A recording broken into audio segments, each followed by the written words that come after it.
Добра вечер, почитувана публика, и добре дојдовте во 79-та епизода на видео подкастот Гласот на Слободна Македонија. Јас сум вашиот домаќин Душан Петровски со мојот соговорник Јордан Петровски. Добро вечер. Добро вечер. Значи сега продолжуваме повторно со анализа на интервјуто на Слободан Богоевски кај Васко Ефтов во Центар, и сега ќе се осврнеме на неговото излагање во врска со атентатот, односно во врска со смртта на Јордан Мијалков, прв министер за внатрешни работи на Република Македонија и татко на Јордан и На Сашо и овој како беше другиот Владко да. Мијалков. И Мијалков Вујко на Груевски. на Груевски. Тоа одиме директно. Да, директно. Уески, од каде е конфликтот ваш со Груевски со Мијалков? Стариот Мијалков, Јордан Мијалков и беше министер во она експертска влада на Никола Клюсев, загинува во неразјаснити или трагични околности. Има две тези. Едната теза оди на состанок со Петар Грачанин во Белград, втората теза дека оди на некој состанок во Ниш. Грделичка клисура загинува. 2005 Сега да се подсетиме на едно интервју на Слободан Богоевски од некаде 2004 година, која му е дадено на Бранко Геровски. И таму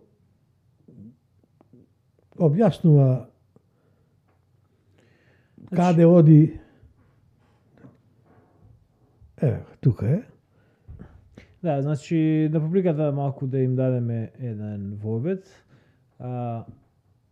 Случајот Мијалков, исто како и случајот атентатот на Глигоров, се два моменти од македонската историја кои што ти ги имаш обработувано малку повеќе во изминативе 20 години, особено во изминативе 10 години, откако 10-12 години како имаме наши портали. Така што и твоите сознанија се воглавно извлечени информации кои што ги даваат луѓето како Андов, Богоевски, да. Многу малку има тука твои работи, односно твои сознанија кои што ти си ги сретнал онака по пат на твоите, да кажеме, бизнес релации или нешто. Скоро се е повторно документирано. Документирано. Мамула, Василјевиќ избори кои се релевантни. Да, и за разлика од Слободан Богоевски, кој што прави тврдења без никаква подкрепа, твоите се документирани и обично ги даваш изворите. Не можам никако да го премостам тоа. Подсекретар, односно прв човек на служба која што е де факто архива на документи, која што се занимава со стварање на документација. За се има документ кај него. Тоа е нејзината функција да ствара документација. Тоа е. И на основа на таа документација да прави анализи, да донесува заклучоци и да прави понатамошни постапки. Тој тврди дека историјата не треба да се учи по документација и по документи. Ако одиме по документи, гледаме дека видовме која е длабоката држава. Кој ја и денеска која раководи длабоката држава. Значи тука во интервју во кое што тој го има дадено за Геровски од 2004 година, прашањево да го прочитаме. Геровски вели има многу недоумници за тоа што воопшто барал Јордан Мијалков тој ден во Белград, непосредно пред владата да го објави барањето за независност на Македонија. Има недоумници за тоа дали Глигоров го испратил Мијалков во Белград или го спречувал да оди таму. Што е вистината? И Богоевски одговара: Јас сум упатен во тие детали, бидејќи по службена должност бев должен да го знам тоа. Председателот Глигоров ниту знаеше, ниту го упати министерот на тој состанок. Напротив, од председателот Глигоров лично знам дека тој се обиде да го одврати и да престане да комуницира со Белград, бидејќи за тоа немаше причина. Во тој период, ако се сеќавате, Македонија не само што имаше донесена декларацијата за сувереност, не само што беше поминат референдумот, туку од 17 ноември имавме и нов устав. Настанот се случи точно еден месец по донесувањето на уставот, кога и формално правно престанаа обврските спрема Сојузниот секретаријат за внатрешни работи. Лага е ако некој вели дека председателот Глигоров го испратил Мијалков во Белград. Во ред, значи сега да слушаме што ќе каже сега во однос на тоа. Па тој рече дека... Не сега овој го поставува прашањето ефто. Да. Дали е за Ниш, дали е за Белград? Ајде да видиме. 2006 година има неколку боксирања во медиумите помеѓу Никола Угреевски и вас. Дали тоа беше рече дека бил за Ниш. Дали загинува? Има загинува во неразјаснети или трагични околности. Има две тези. Едната теза оди на состанок со Петар Грачанин во Белград, втората теза дека оди на некој состанок во Ниш. Грделичка Клисура загинува. 2005-2006 година има неколку боксирања во медиумите помеѓу Никола Угреевски и вас. Дали тоа беше Неделно време, дали беше А1 телевизија. Вие во едно интервју имавте категоричен став дека 5 или 6 министри во првата експертска влада на Никола Клюсев биле соработници или блиска соработка имале со КОС или контраразузнавањето или службата за безбедност на поранешно JNA. Од каде датира тој конфликт? Ајде, почнавме нели да видиме тој процес на независност, како тоа ќе го дефинираме. Личен конфликт немало, затоа што он беше. New Centrum Minis are 50% smaller and easy to swallow. It's a new and easy way to get over 20. Многу кратко време министер, буквално, тоа беше декември, март, колку има, 8-9 месеци дали беше министер. Индиректно во винува дека стоите, може би за тој атентат. Веднаш после тој атентат почна со напади, нормално, измислени, дека службата го ликвидирала. Изгледа дека нема воопшто Не зборува. Министерот. Да, тој е на 2 километри пред Бујановац. Тогаш Србите, односно, уште постоеше Југославија, овозможија, пак паралелно со нивните општински, регионални и републички експерти, сите дојдоа, и нашите, паралелно да ја прават истрагата. Што се случило таму? Се работи за крај на небрежност на возачот негов, кој возел со ненормална брзина од 190 км на час, во услови која врне снег и дош. Во првата емисија, кога зборува тука расправата дали е Ниш или Белград. Во ред имаме направено еден мал лапсус, не е ништо сериозно. Прашањето кое го дискутиравме прегеска околу овој цитатов што го дадовме од интервјуто на Боевски со Геровски, во однос на тоа дали Мијалков одел во Белград или во Ниш, се однесува на нешто што се зборува во првото продолжение, меѓутоа И таму тврди Богоевски дека одено во Ниш, а не во Белград. Во ред. Значи тоа е тоа. Сега да не го бараме тој инсерт, тие што имате гледано емисијата, сигурно ги гледате и емисиите на Васко, така ви е јасно отприлike за што зборуваме. Сега значи продолжуваме повторно со во Ниш. Грделичка Клисура загинува. 2005-2006 година има неколку боксирања во медиумите помеѓу Никола Угреевски и вас. Дали тоа беше Неделно време, дали беше А1 телевизија. Вие во едно интервју имавте категоричен став дека 5 или 6 министри во првата експертска влада на Никола Клюсев биле соработници или блиска соработка имале со КОС или контраразузнавањето или службата за безбедност на поранешно JNA. Од каде датира тој конфликт? Ајде, почнавме нели да видиме тој процес на независност, како тоа ќе го дефинираме. Личен конфликт немало, Затоа што он беше многу кратко време министер. Буквално тоа беше декември. Ако да направам прекинен. Да, Лично, тоа што бил кратко време министер, нема врска дали неговото министерување, сега ова онака само го спомнам како некоја логична работа. Дали бил Мијалков 3 дена министер или 3 години, тој има, за него има, колку бил тогаш, 50 години човек бил, ако не и постар. И 20-30 години учествува во КОС, во суди едно друго, има како и тој е човек кој што во секој случај ќе има некакви конфликти. Сега ова е онака само колку да колку има. Да. Ете една од оние ситни лаги кои што ги протнува Богоевски со неговиот начин да го магерса. Конфликтот настанува подоцна и ќе видиме зашто. Јас тоа ќе обработиме. Да. Тие во тој момент немаат конфликт, имаат заеднички интерес. Наред план да се сочува Југославија.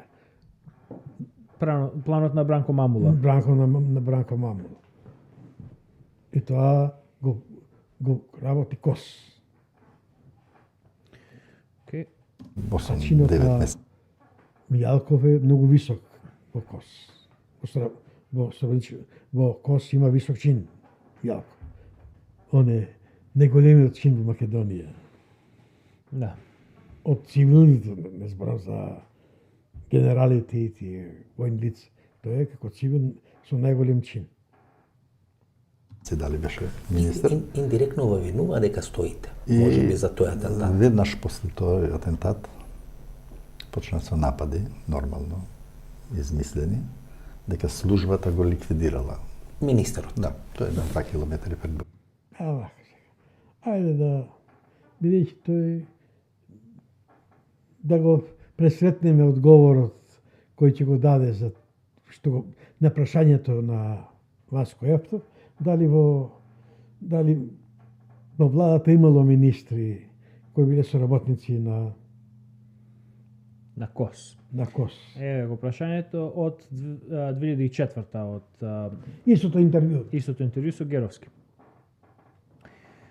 Геровски имаше ли Мијалков било какви врски со контраобавештајната служба на ЈНА, односно КОС?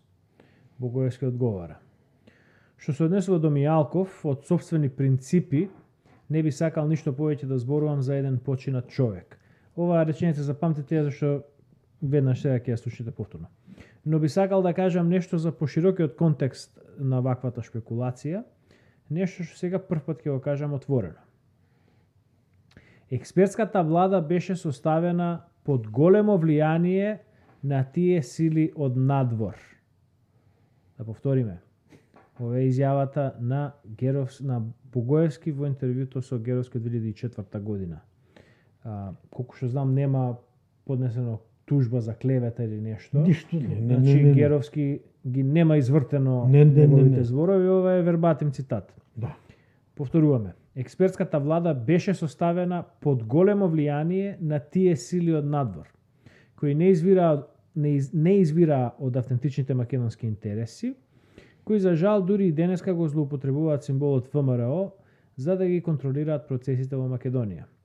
Конкретно, 4 од министрите беа со подолга историја на ембрионална и институционална врска со службите надвор од Македонија. Значи, 4 од министрите биле со подолга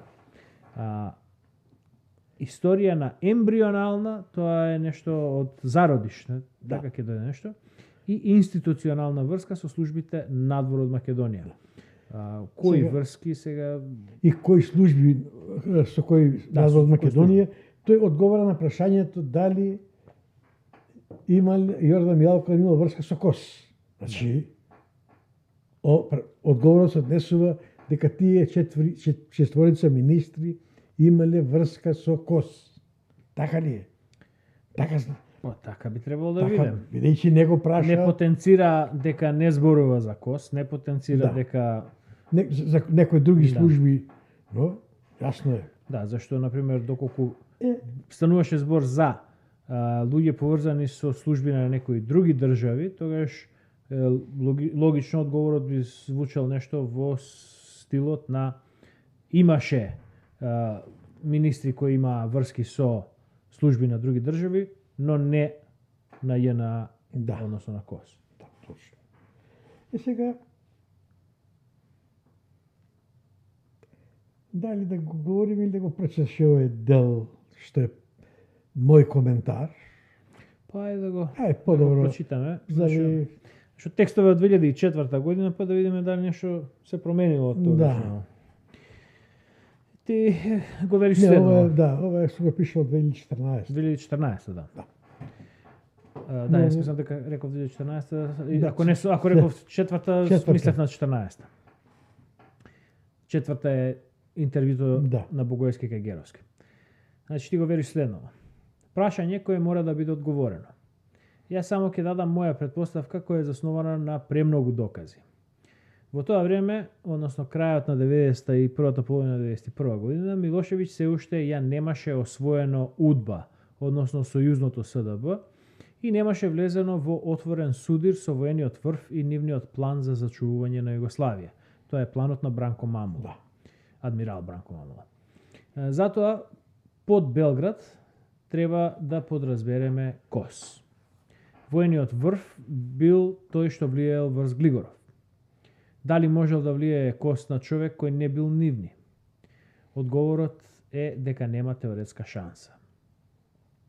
Значи, човекот на КОС, Глигоров, алијас Гавран, кога трга за Македонија по повикот на Јордан Мијалков, Никола Клюсев, Ѓорѓи Наумов, Борис Мековски, веќе и Пане Велев, веќе во джеп ја има листата за премиерот и неколкуте министри од експертската влада.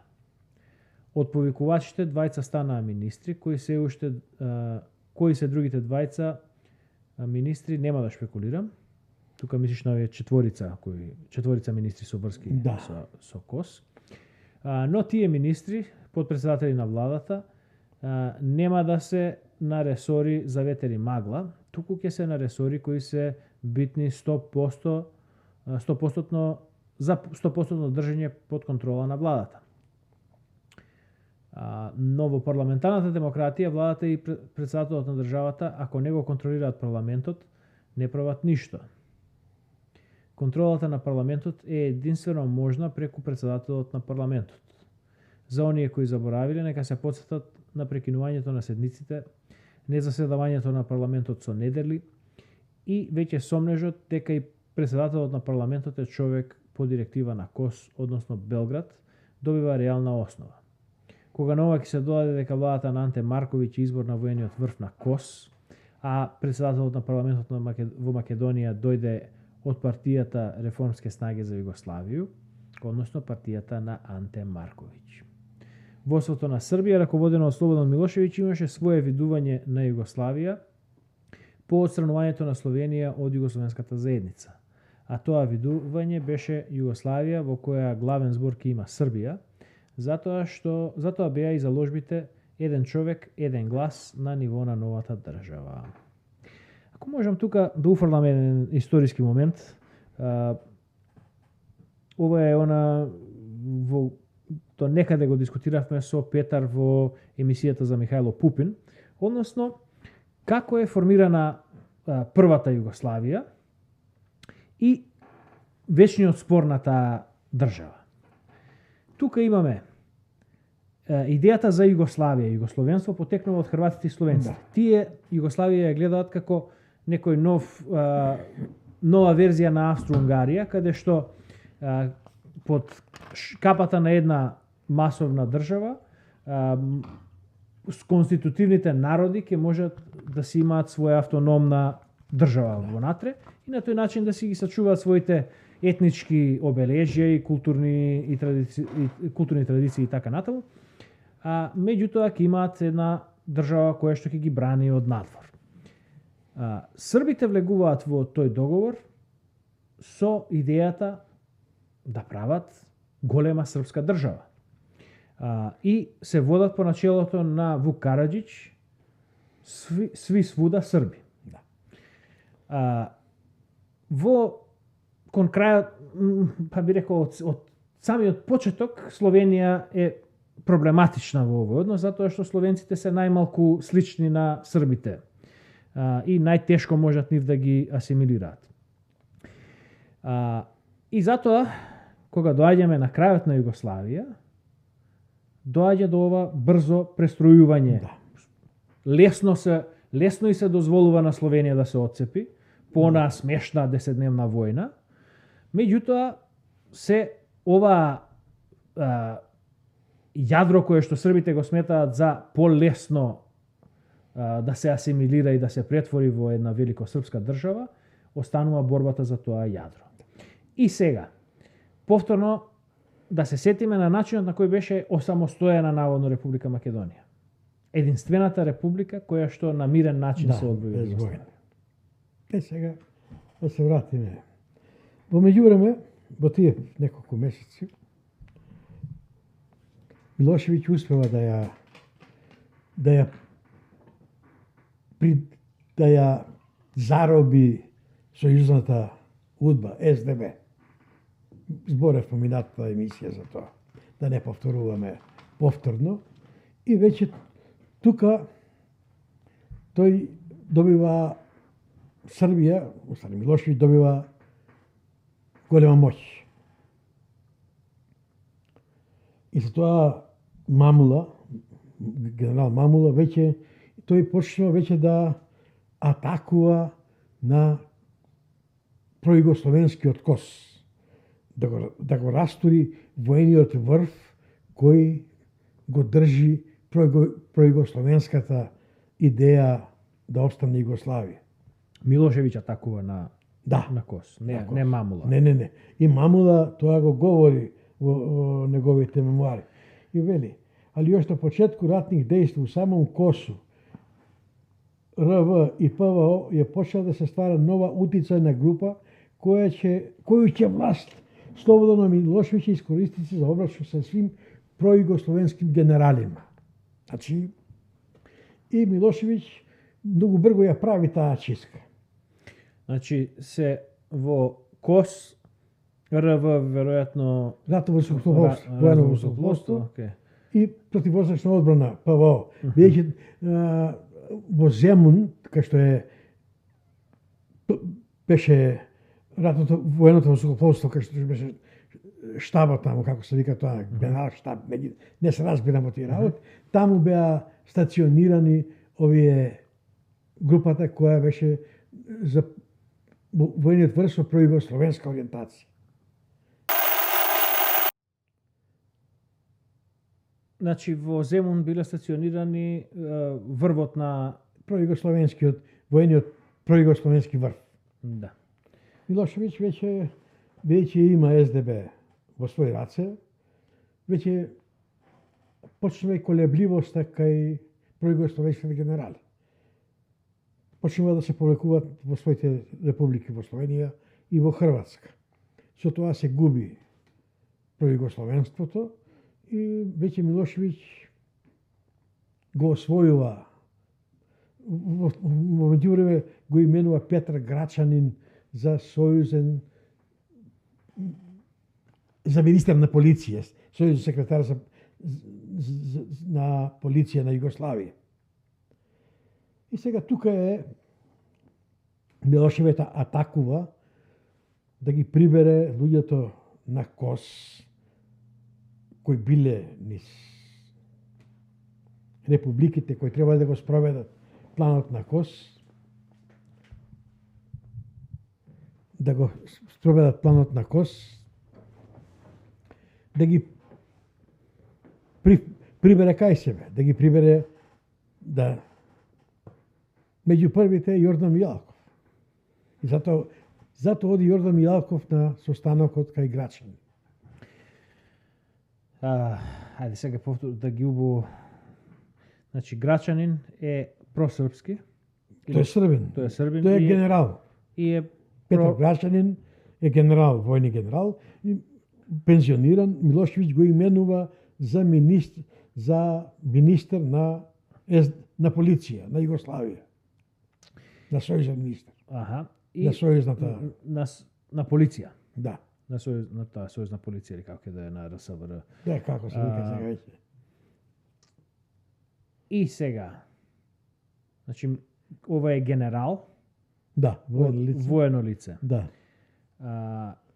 Што сега вака од една површна Треба да биде пројугословенски, треба да биде косовец. Да, и да биде пројугословен повторно. Да, меѓутоа сега Милошевиќ го назначува во својата како прв човек на својата полиција, на југословенска полиција во ова пивотирање кон не кон сачување на Југославија, туку кон градење на ова некој ќе каже скратена Југославија, меѓутоа тоа би било, јас она што го објаснив, како јадро кое што може да се асимилира во Велика Србија.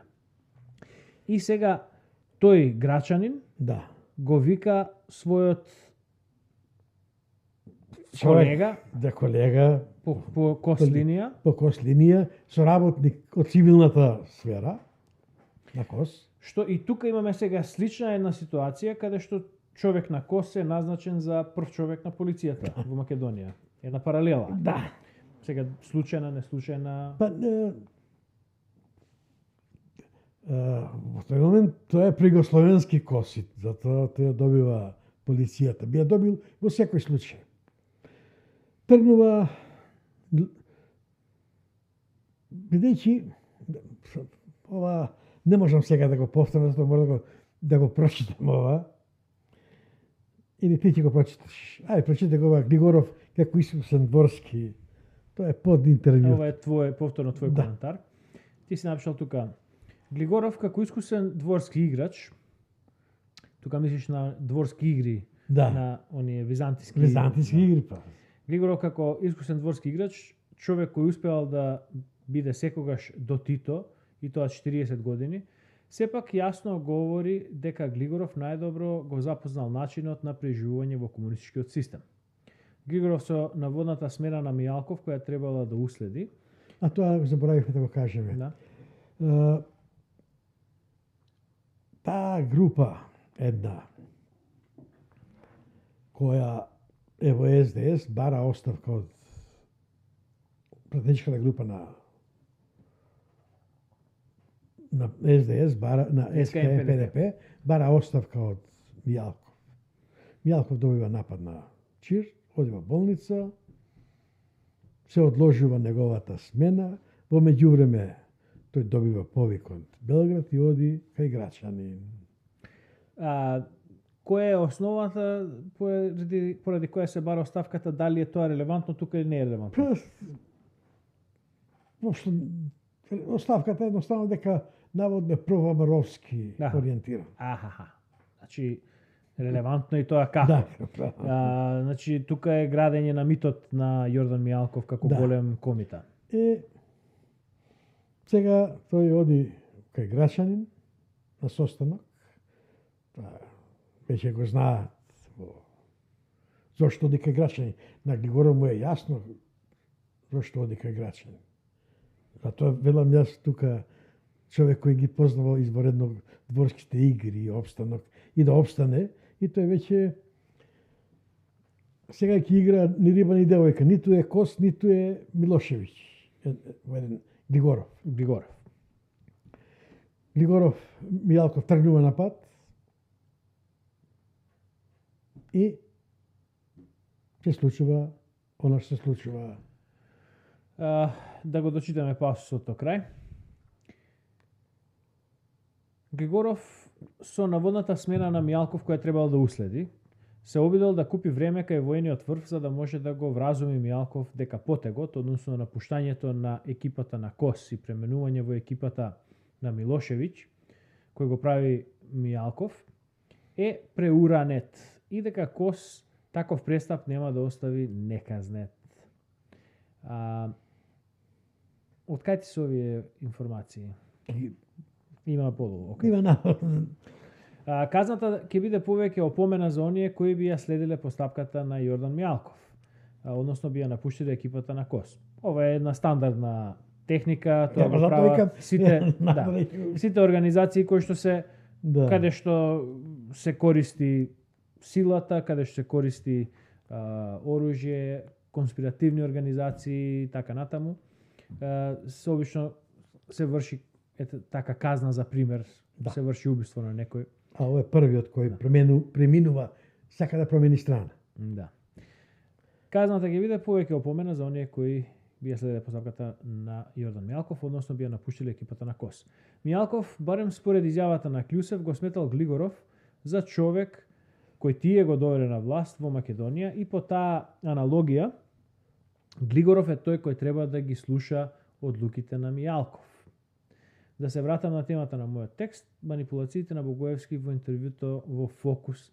Ова е значи како едно дежаву, ти постојано ги исправаш лагите на Богоевски во односно. Во интервјуто во Фокус дека погибијата на Мијалков е последица на случајна сообраќајка предизвикана од невнимание на возачот. Значи тоа што и денес го зборува дека возел колку беше 110 на сат. 190. 190 на час. Предизвикано невнимание на возачот. За почеток ќе цитирам два извештаја за сообраќајката на Мијалков и така ќе покажам дека Богоевски се обиде да го направи повторно специјалитетот на тајните служби, питата Гомнарка. Ќе одиме понатаму за сега? Секунда само. Тој пат, тој дел кај што е сообраќајката, су го поминал, не знам, неколку илјади пати. Тоа не е многу далеку од Куманово. Да, од Куманово. Тоа е на 25 километри, така некако ќе дојде, не може сега. Но, на магистралата автопат Солун-Белград. Да. И тука не може да се вози 190. Нема теоретска шанса да се развие таква брзина. Значи не станува збор за некој прав пат. Бидејќи тоа е автопат не со 4 ленти, не со 3 ленти, него тоа е автопат како нашиве овде кај што се сега во сервисните патишта. Како сервисните патишта или како оние рурални автопати овие во две ленти? Сервисен пат, ја ти викам, тоа е. Да. Немаш две ленти во еден правец. Да видиме дали ќе можеме малку да добиеме представа. Како се вика тоа место? Бујановац. Бујановац. Србија, окей. Ајде дали ќе можеме да го најдеме патот. Добро сега тоа, ама сега е автопат таму направен. Аха. Па добро, прилика да добиеме. Значи, тука е границата со Македонија, Сопот, Лојане, Митровац, Стрезовац, Табановце, Самојлца, Жужелјца, Бујановац, еве го скроз. Врањска бања, Превлац. Не пред тука, еве кај што Рибница. Иди погоре, по автопат нагоре. Врање. А1 кај што пишува, па тука се двои. А1. Не, иди нагоре. Ете го. Бујковац. Буковац било. Врво Граѓе Морава, Владички хан. Тоа е пред, треба да биде Врањска бања. Што не ми го покажува Бујановац. Ја по некој. Ова е Бујановац. Еве го Бујановац. Тоа требало да биде некаде. Сега ова се новите патишта, кој е автопата да видам. А1. Сега тука има еден покрај Самојлица, овој 185 е малку така кривежлив. Овде како тој Божиновац треба да биде тука. Божиновац. Над пругата поминува доста. Кај ќе биде сега тоа? Добро, отприлика имаме некоја представа за како изгледаат патиштата таму. Да, војна база Југ. Да. Добро. Ајде да не губиме време. Во ред, значи тука некаде се случува. Тука некаде. Да. Не можам да видам кај е пругата сега. Еве пругата. Тука, еве каде е, значи ова ќе биде, да. Ова малку пред Бежановац на кај Куманово. Тука е, не, скроз горе. 150 Бежановац оди надолу на кај Куманово. Да, 158. Еве кај поминува она црна линија, тоа е пругата. Да. Значи тука некаде Да, па тоа, значи јас како што реков, патот 158. не тука се врт, тука е таа.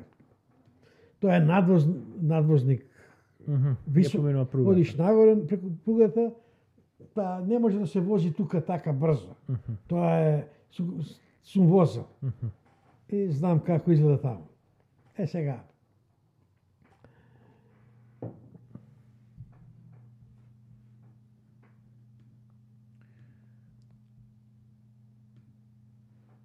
Во извештајот има една чудна работа што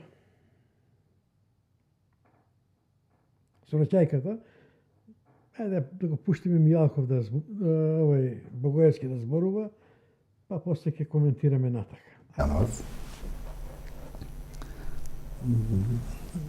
Тогаш Србите, односно уште постоеше Југославија, овозможија пак паралелно со нивните општински, регионални и републички експерти, сите дојдоа, и нашите, паралелно да ја прават истрагата.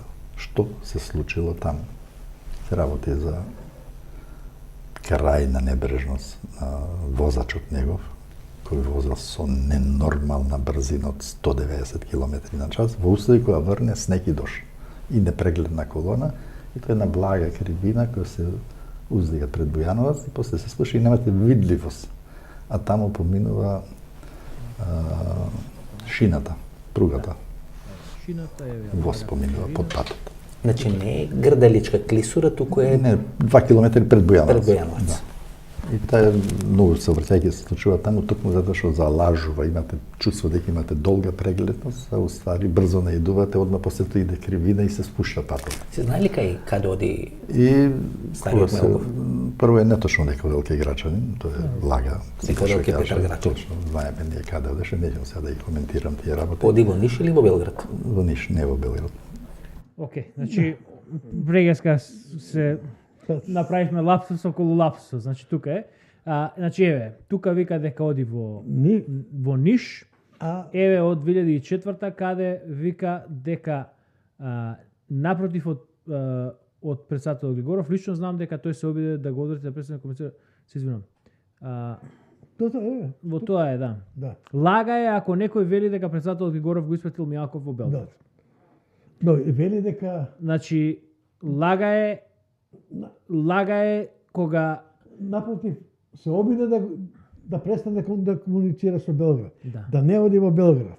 Чекај сега, тој вика дека лага е ако некој вели дека Григоров го испратил Мијалков во Белград, сега Вели Тоа е неточно дека велики грачанин, тоа е лага. Дека велики Петар Грачанин. Точно, знаеме ние каде одеше, неќам сега да ги коментирам тие работи. Оди во Ниш или во Белград? Во Ниш, не во Белград.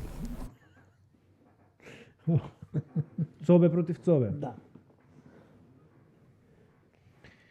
И сега ова е човекот кој што поголемиот дел од интервјуто кој што како што најавив, можеби ако дојдеме до ова ќе го работам со Петар една анализа, човек кој што сега ни ја објаснува историјата на Македонија од пред 6000 години.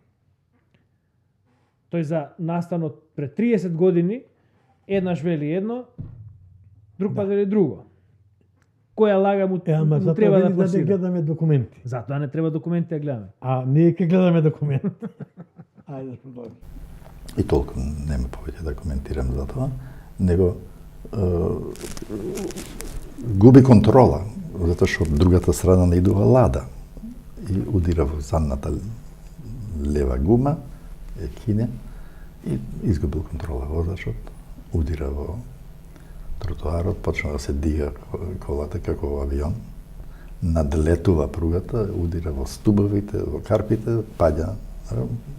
За среќа на возачот, он беше со мали повреди, ама овој целиот. Сега, уште една работа. Вели, вози 190. Удира во друго возило. Тоа возило продолжува да не е оштетено. Него турка да автопато долу, да падне. Со такви брзини треба и двете возила да се партал. Иако И ладата вели- треба да е, да, ако е па, закачена, зашто тој вика дека ја закачува удрена во ладата, гумата. удрена во гумата и ја цепи гумата Да. Значи, и готово завршува приказната со ладата. 190 км на час да удриш во некој предмет. Тој предмет Со возило, дрво ќе скршиш. со возило кое што тежи околу 1 тон, Да. некаде минимум. Еве Значи- сликата на возилото. Ја имаш. Значи тука станува збор Еве за сликата. проектил. Да. Еве, тоа е сликата од возилото. Шоферот преживеа Да. со лесни повреди. Да. Ладата ја нема. И сега, она што е многу битно. Само ова не треба коментар. Да. Секој нека си прави своји заклучоци. Има сега уште еден коментар на сообраќајкава. Многу интересен е. Вака вели, на ова е извештај на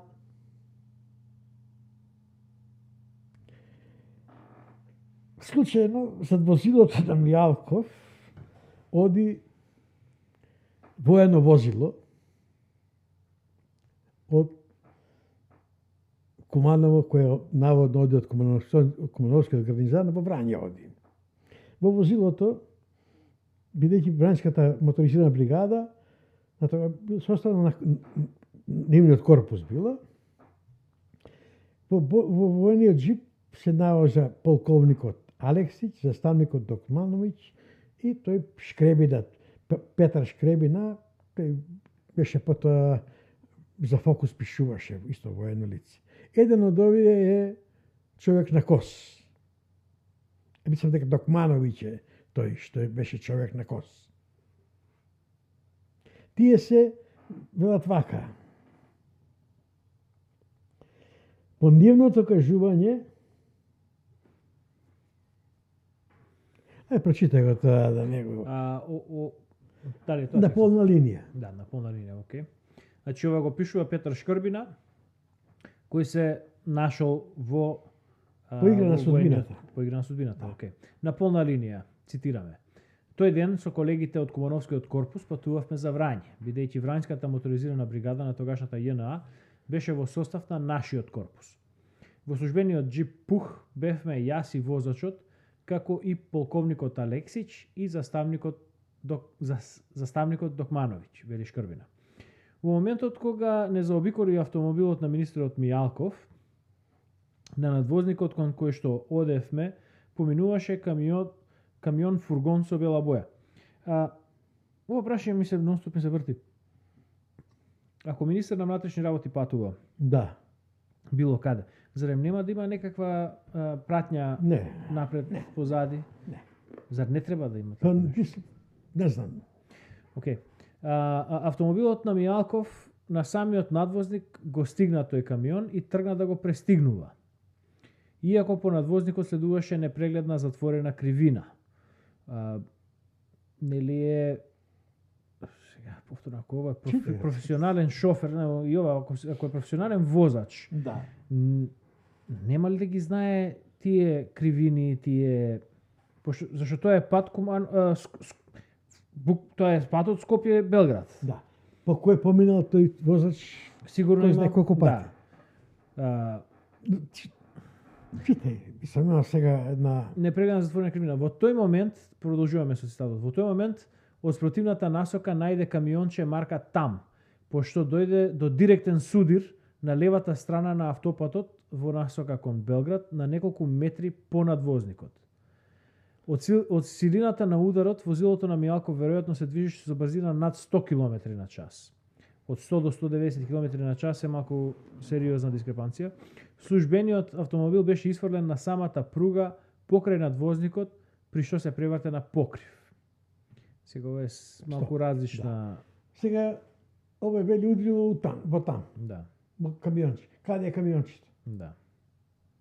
Бидејќи, ако судирот се случи на левата страна, значи ова претекнува. Да. Претекнува некое бело камионче. Да. Викаде.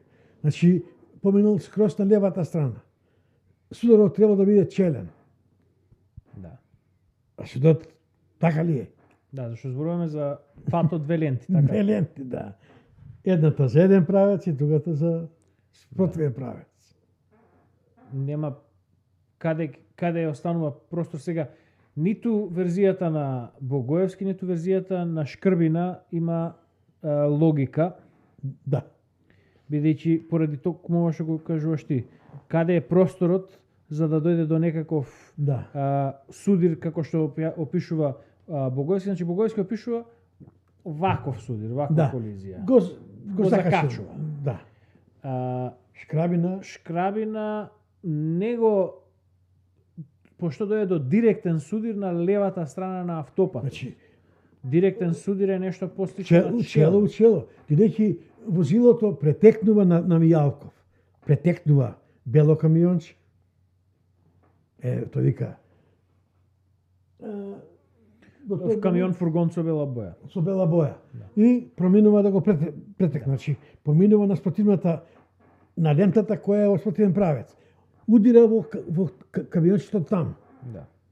Ако одел 190 или преку 100. Тоа е фатален удар. Ке се смачкаат двете возила. Двете возила. Тамчето го нема. Тоа ниту пак возилото што го претекнува и сега читай понадолу, ајде да одиме сега надолу, Брза помош. брза помош. Потоа Шкрбина опишува што се случувало по самата несреќа. Ние дојдовме на местото на настанот по 30 на секунди, бидејќи бевме на неколку стотина метри од местото на несреќата. Луѓето од автомобилот пак, што возеше зад нас, ги замоливме веднаш да се вратат до полициската патрола и да ги известат за несреќата. Уште со неколку луѓе од автомобилите што се затекнаа зад нас, ние се симнавме на пругата за да им пружиме прва помош на повредените. Полицијата стаса за неполни 5 минути. Шкрбина вели дека возачот на Мијалков веќе бил излезен од автомобилот, речиси неповреден. Ова треба да е возачката страна. Да. Да, ова е ретровизорот тука. Да. Не ретро... Да, тоа е. Тоа е возачката страна. Откако претходно ја отворивме вратата, со помош на луѓе внимателно од автомобилот го извадивме безсвесното тело на Мијалков, за кого беше очигледно дека е со тешки телесни повреди, бидејќи беше облеан во крв. Полицајците донесоа ќебе, па со помош на ќебето го изнесовме безпомошното тело на министерот на автопатот. Од тој момент до моментот на пристигнувањето на автомобилот на Врањската брза помош помина околу 30 минути. Тогаш воопшто не стана збор за тоа некој друг да го носи Мијалков во болница, бидејќи итната медицинска служба веќе беше повикана од страна на полицијата. Со помош на полицајците од 10 до 15 и 10 до 15 од присутните граѓани, автомобилот беше пренесен на шините. Автомобилот што бил пренесен на шините го истуркале на страна, за да не ја блокира пругата. Го слушнав разговорот направен преку радиостаница меѓу полицајците и представниците на железницата кои информираа за несреќата и за потребата да се сопре железничкиот сообраќај на таа делница и некој да дојде и да провери дали има оштетувања на пругата. Атентат нема. По доаѓањето во Врање, Шкрбина и неговите колеги се информирале преку командната структура на Врањската бригада кој бил патникот во скопското возило и во каква состојба се наоѓа повредениот. Тогаш дознавме дека се работи за актуелниот министер за внатрешни работи на Македонија и дека во тој момент се уште се наоѓа во критична состојба. По еден час дознавме дека починал. Нели е чудно ако возачот бил неповреден? Да поразговара некој од тие војни лица? Кои се тие луѓе? Така ли? Да. Кај? Зашто сигурно и тој би видел бој мисел би кажал јас го возам министерот. Најнормално е да каже. Некаква поголема ургентност. За да има ургентност. Зар тие немале радиоврска во нивниот пух? Тоа е војно возило. Да. Па праќале возило да викне Микрофон. полиција. Напраќале возило да викне полиција. Да викне А полиција. ти имале повикале брза помош. Полицијата кога дошла Да, тогаш да. повикала брза помош, зар тие немале јас не ова ми е прашање бидејќи не знам, не ги знам воените работи. И зар немале тие врска во нивниот пух? Радиостаница со која тоа е воено возило. Ова се премногу нелогични работи. Сега Ниту од едната верзија, ниту од другата верзија. одиме понатака сега. Еве го полицискиот извештај од полицијата од Врање за сообраќајката.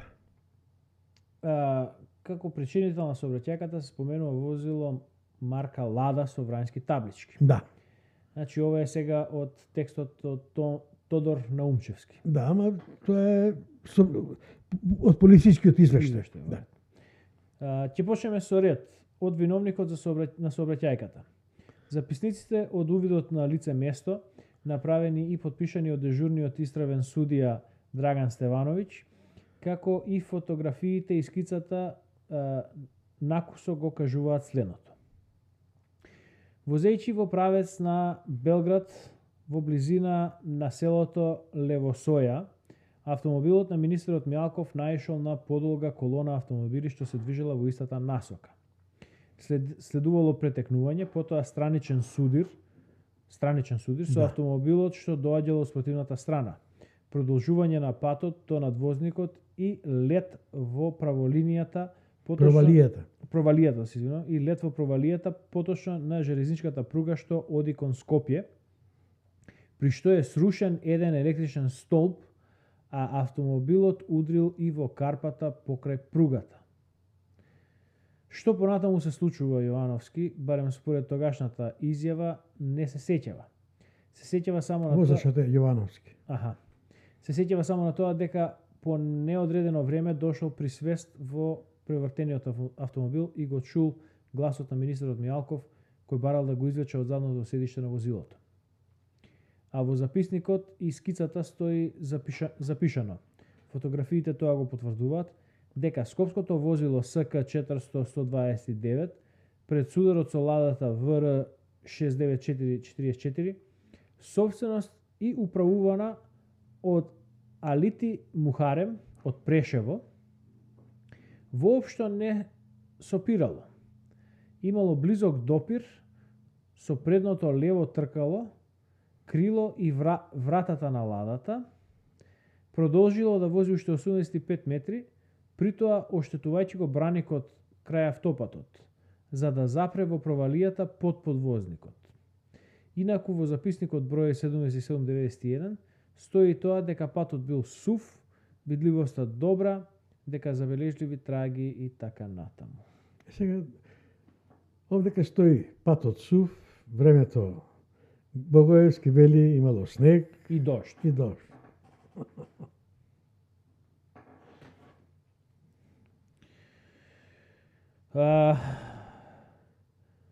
Одиме ли понатаму со Одам Богоевски? понатаму, мислам, веќе ќе сега Мислам, би она што сакал да- останува како заклучок е дека има премногу нелогичности тука. да го прочитаме само извештајот на патологот Никодиновски. Што одиме, тоа е во Да, новата во новото издание на овој текст, кое што го ти доработи висто, само го дополнив тоа издание, само ги уфрлив овие работи од исти датуме. Многу брзо после тоа го уфрлив. Го направив бидејќи го пронајдов извештајот на Никодиновски. Никодиновски е патолог од Македонија. Да, од Македонија. Инаку се во кумска врска со Мијалкови, со Јордан Мијалков. Значи само ова Само тоа. од патологот. Цитирам. Немало надворешни, ниту внатрешни повреди и крварења, а особено не на влијателните органи, запишал докторот Јордан Никодиновски по обдукцијата на телото на првиот министер за внатрешни работи и негов личен пријател Јордан Мијалков, кој на 19 декември 1991 година под според многумина нејасни околности почина по сообраќајната несреќа на патот Скопје-Белград. Доктор Никодиновски, кој веќе 5 години е починат, тоа го запишал во својот тефтер, кога неговата сопруга Благородна Никодиновска, потикната од контроверзните тврдења за случајот, вчера го донесе во редакцијата на Време.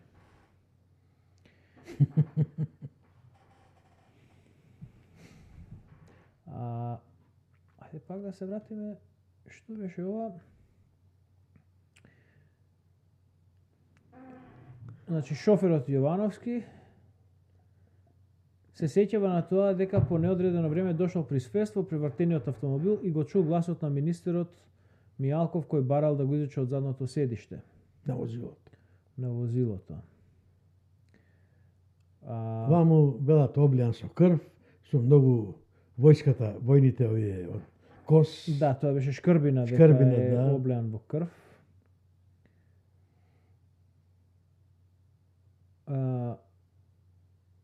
Откако претходно ја отворивме вратата, ова го вели шкрбина, откако Да. претходно ја отворивме вратата, со помош на група луѓе внимателно од автомобилот го извадивме безсвесното тело на Мијалков.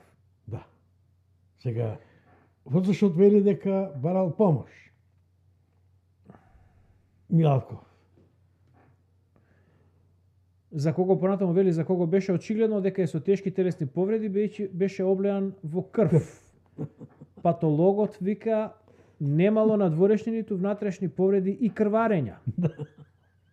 Особено не на влијателните органи. Да. И ќе го завршиме ова наше имитување се знае со јаготката, така ли вршлагот на тортата. Да, секогаш мора да има. Мора да вака.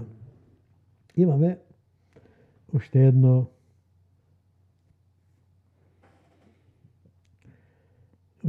изненадување.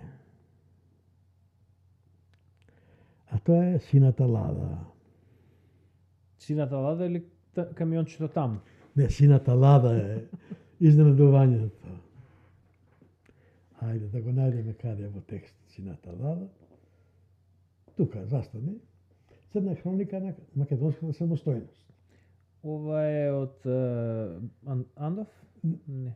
Не, Андов, јас разговарав со Андов, ќе прочитај го. Ова е напишано од новинара од Серјожа Неделковски во форум.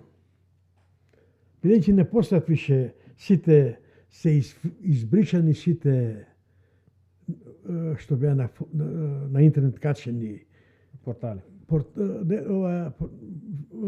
вестници, Вестници, медиуми, портали, да. порталите, се избричана мемориите кои беа архивите, сите се избришани.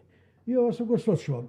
Но може да се пронајде во тој Црна хроника на македонски, така се вика насловот на текстот, во неделникот Форум. Автор е Серјожа Неделковски. Прочитаме што пише. Црна хроника на македонската самостојност.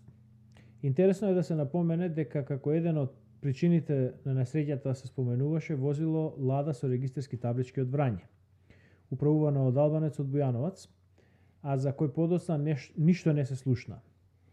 Исто така интригантно е што исто таква Лада со врањски таблички по 2 години беше апострофирана како предизвикувач на незгода која што за среќа не заврши фатално на службениот автомобил на Стојан Андов, тогашен председател на собранието.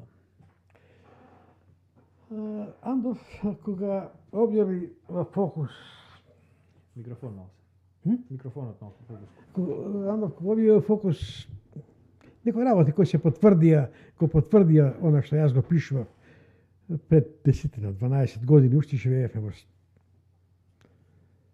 во Танхаусот, значи тоа е повеќе од Тоа е пред 2009 година. Пред 2009 година, го сејав на Андов телефонски.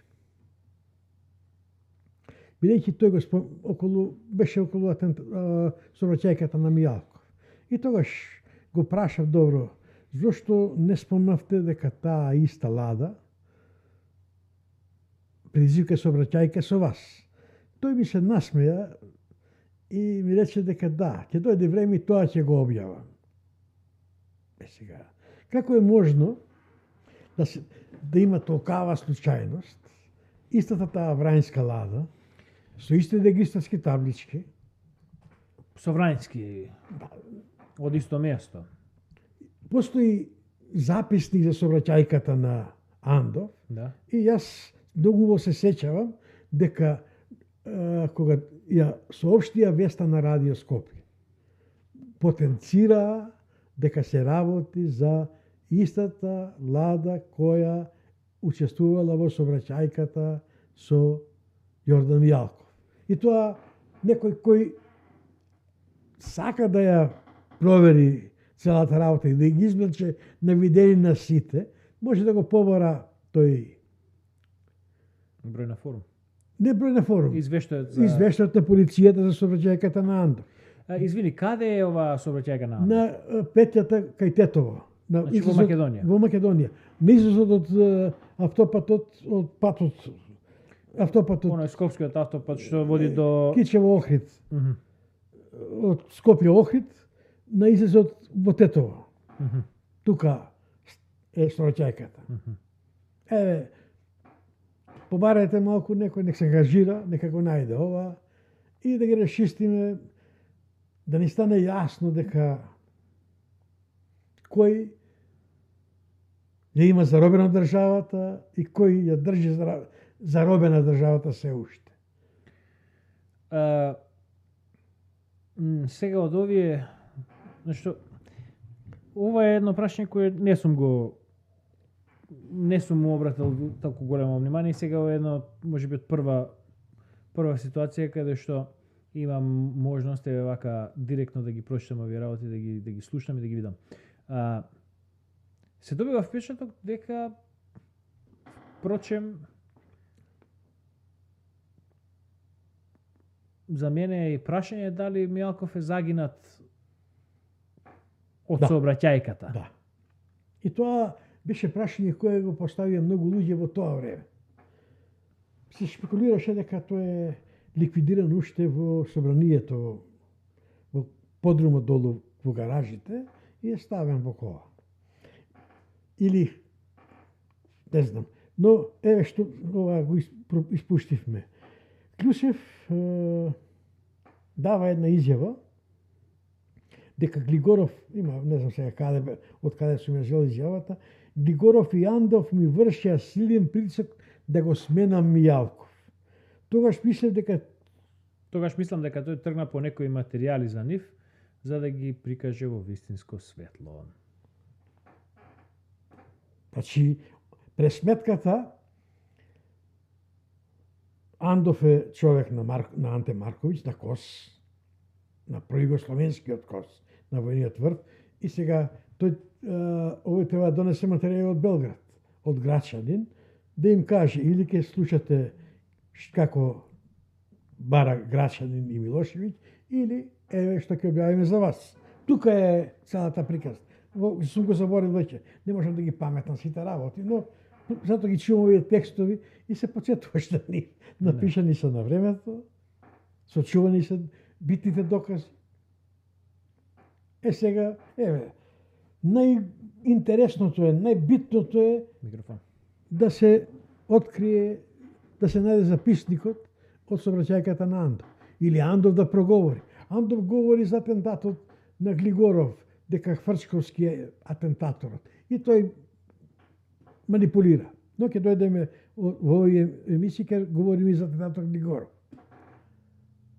Сакам некој да го извади тој податок за сообраќајката на Андов, за да ме демантира. Едноставно да каже дека нашите емисии се манипулација, дека ние лажеме, дека го рушиме митот на честниот и пречестниот Слободан Богоевски, на службата, дека тој се борел цело време против заробената држава. Јордан Мијалков е еден од луѓето за кои што ние имаме променето став. Имаше време, далечно време, меѓутоа имаше време кога и ние бевме под мнението, односно под влијанието дека Јордан Мијалков е промакедонски, провомаровски ориентиран, дека тој е човекот кој што одиграл една голема улога во тие денови на независноста на Македонија, нели со тој изнесе тие оклопни возила, кога требаше да биде наводно апсењето државниот удар едно друго. И за кого благодарение на нови сознанија, кои што ни стана познати подоцна, градиме една поинаква слика. Добиваме слика дека тој не бил македонски патриот, дека си бил човек на коси, дека работел за нешто. Сега, поентава ми е ова. Ти сега бараш, значи сега во моментов ние имаме една теза која што вика дека Мијалков е ликвидиран поради известни работи, дека слична таква ликвидација е спремана и за Стојан Андов, бидејќи станува збор за слично сценарио со слични играчи, истиот играч, истата таа лада. Значи, нашата теза е дека и на Андов му е спремена ликвидација од истите кругови. Па мислам дека на Андов не му е спремен, Андов требаше да се заплаши. Бидејќи Андов во тој момент сакаше да ја напушти коалицијата со Сојузот за Македонија. Да. Не. Ова е пред Сојузот, ова е. Ова е 93-та година. И тој значи, сакаше немаше име таа коалиција тогаш. Немаше, тоа беше таа на Глигоров. Првата влада на Бранко Црвенковски. Црвенковски, да. И тука дојде до судир натре во Андов, потоа го примораа да влезе во коалицијата за Македонија. После тоа Собраќајка Андов свати дека нема шега и дека мора да слуша. Да. Значи тоа се нашите тези во однос на смртта на Мијалков, во однос на атентат, на обидот за атентат на... Па сега ќе ти исправам. Ние не понудивме тези, ние понудивме докази. И бараме проверка на доказите. Нудиме да ги провери некој докази. Ова се изјави... Ова се докази кои што формираат теза. Да, ајде нека. И сега, велиме, ние сме отворени. Да. Некој кој што ќе има повеќе податоци, Сигурно. да ја потврди оваа теза или да ја побие оваа теза. Ние не влегуваме во оваа дискусија, поентава ми е ова, дека ние не влегуваме во оваа дискусија со направен заклучок, Не. па сега ја ретроградиме тезата. Ама затоа јас поборав некој да ја да го земе записникот од Собраќајката на Андов. Да. Тоа е најлесно. Да. Сега ние се водиме со твое лично памтење од известувањето на Радио Скопје. Да. И ова го имам сочувано запишано е во весник. Може да го најдат на Серјожа Неделковски текст. Да. Значи, но најбитно е да се најде Андов да посведочи или најсигурно е записникот од полицијата од таа Собраќајка. Бидејќи Мерцедесот слетал од пат на Андов. Не беше слетан од патот, така беше. Така да. Во секој случај, како што реков, многу недоследности, многу контрадикторности. Јас повторно ќе ја ставам сликата од автомобилот, како од ова жив излегува шоферот, кој што е, како и да завртиш, неговата возачката страна е таа која што удира. Предизвикаш прва удира. Да. Сега во ред се случи и она малку чудна работа како Киро Глигоров го преживеа атентатот на неговиот шофер загина, меѓутоа тука зборуваме за проектил, шрапнели, едно друго. Овдека е малку поинаква ситуацијата, зборуваме за солидни објекти кои доаѓаат во судир. Јас многу документи не се ставени, мислам, многу остана на форумот и треба да ги поборам целиот текст од Никодиновски. Тоа е малце подолг текст. Јас ова сум го прикачил тука во само тоа битното. Никодимовски беше врвен патолог. И не може таков патолог да напише една таква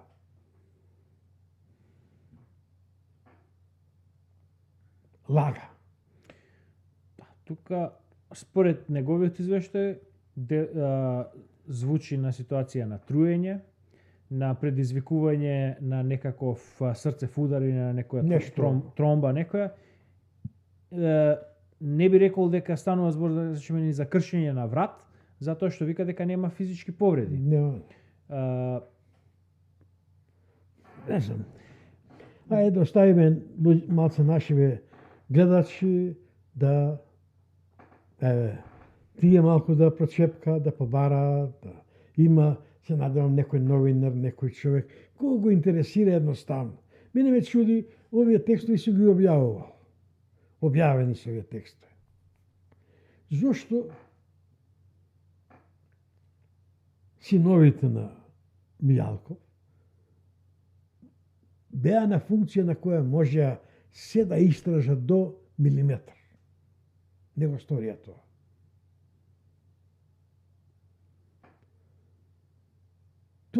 Тоа не можам никако да го... Тоа прашање ми е... Како човек, како јас се станам да сум во нивна ситуација, да ми загинал таткото, во сомнителни околности, и да доаѓам на функција од која можам да истражам и да ја смирам мојата совест дека навистина загинал во сообраќајна несреќа. Да не се шпекулира повеќе. Или загинал бил убиен. Тоа е она дилема човечка што имам кај мене. И што не можам никако да ја разберам. И па сега ова ме наведува да се сетам на изјавата на Владимир Глигоров. Да. Најде да не ја кажуваме, ќе ја кажеме во емисијата за Глигоров, за атентатот на Глигоров. Значи, толку за ова? Или има уште малку? Па не, доволно више. Целата изјава на Богоевски можете да ја прегледате, зашто не ја дослушавме целата негова прикасна. Гледате каде е на околу 4 минути на самиот почеток на второто продолжение, така што ако нешто сакате да чуете што не сте чуле тука, можете да го преслушате таму. Уште нешто или отприлика да го заклучуваме? Во ред. Ќе ја заклучиме и ова емисија, 79-та емисија. Значи, тука се служевме со извори од текст со исти наслов. Едниот е објавен во Котле, другиот на МИЦ, на сајтот на МИЦ. Наслов на текстот е "Сината лада го демантира Богоевски, сообраќајката на Мијалков не е несреќен случај". И мислам дека и самите можете да барем да се согласите, барем во однос на тоа дека нешто има премногу матно и премногу контрадикторно во овој случај. Да. Отприлика побудите за едно такво убиство, за еден таков атентат, мислам дека ти ги објасни сосема добро и јасно. И како што реков, ова се тези кои што се основани на докази, на сведочења, на документи и нормално ставени во контекст на околностите на пошироките случувања во тој период. И така, значи, ние доаѓаме до тие заклучоци. Како што рековме, доколку сакате, би било интересно да се некој друг да прочепка па да понуди некоја контратеза.